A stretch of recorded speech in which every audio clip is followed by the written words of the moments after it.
सुबह की भागम भाग वाली दिनचर्या के बाद दोपहर की थोड़ी देर की नींद मानो दीपा को दिन भर की हो आई थकान से चुस्त दुरुस्त कर वापस शाम के ढेर सारे कामों के लिए तैयार कर देती थी।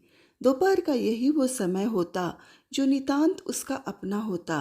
वैसे तो कई बार इस समय का उपयोग अपने पसंदीदा कामों के लिए भी करती, जिसमें किताबें पढ़ना भी शामिल होता, लेकिन कम से कम आधा घंटा सुकून से सोना उसको अच्छा लगता। उस दिन भी दीपा ने 3 बजे के लगभग बच्चों को स्कूल से आने के बाद खाना खिलाया और सोने चली गई। दोनों बच्चे खाना खाकर 4 से 5:30 तक बाहर अपने दोस्तों के साथ खेलने चले गए। दीपा सो रही थी। बाहर से प्रत्येक दिन की भांति बच्चों के खेलने के शोर शराबे की आवाजें आ रही थी। उस रोज के शोर शराबे की दीपा अभ्यस्त है तो वो आराम से सोती रहती है, लेकिन आज रोज की आवाज़ों से अलग कुछ और ही प्रकार का शोर सुनाई दिया। दीपा ने नींद से उठकर खिड़की में से झांका। देखकर कलेजा मुंह को आ गया।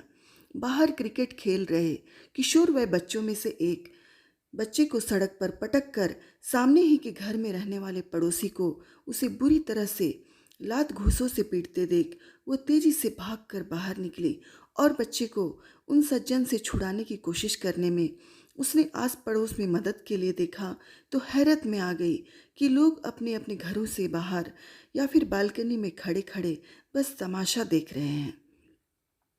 क्रोध से भरे हुए वो सज्जन उस बच्चे को निर्ममता की सीमा तक पीट रहे हैं। उस बच्चे का चश्मा निकलकर दूर जा गिरा था और वो अपने दोनों हाथों से अपने चेहरे को छुपाकर पैरों को सिकोड़कर रोते हुए स्वयं को बचाने की कोशिश कर रहा था। बाकी के बच्चे इस हादसे से घबराकर पड़ोस के खाली पड़े मकान की आड़ में छुपे हुए थे। उन छुपे हुए बच्चों में दीपा के बच्चे भी शामिल थे। दीपा ने बच्चे को, जिसका नाम प्रतीक था, उन सज्जन से छुड़ाकर अलग किया। प्रतीक का चेहरा डर और अपमान से सफ़ेद पड़ गया था। वो वहीं सड़क पर बैठकर रोने लगा।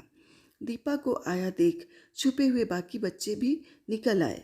माजरा यूं था कि क्रिकेट खेलते हुए बच्चों में से प्रतीक की बॉल से उन सज्जन की सड़क किनारे खड़ी कार का शीशा चटक गया और शीशा चटकने के साथ ही मानो उनकी इंसानियत भी चटक कर टूट गई।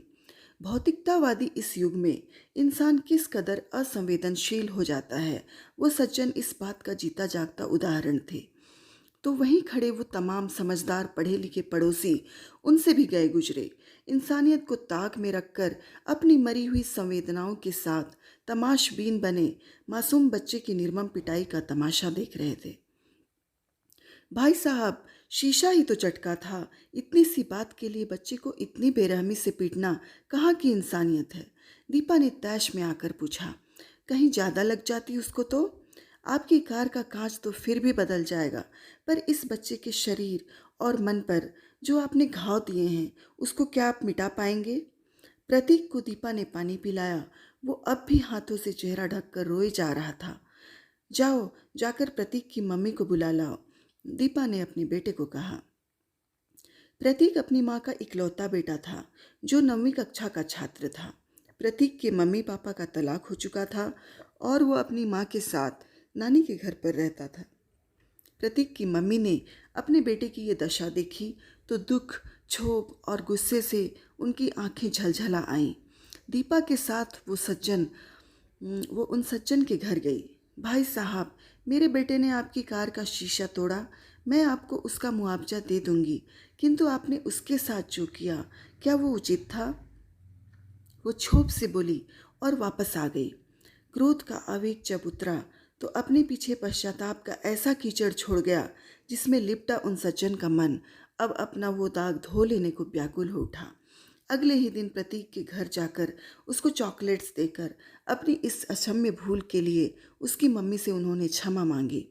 बात वहीं समाप्त हो गई, पर अपने पीछे छोड़ गई एक ऐसा प्रश्न कि क्या पैसों और भौतिक वस्तुओं की कीमत इंसान से बढ़कर है?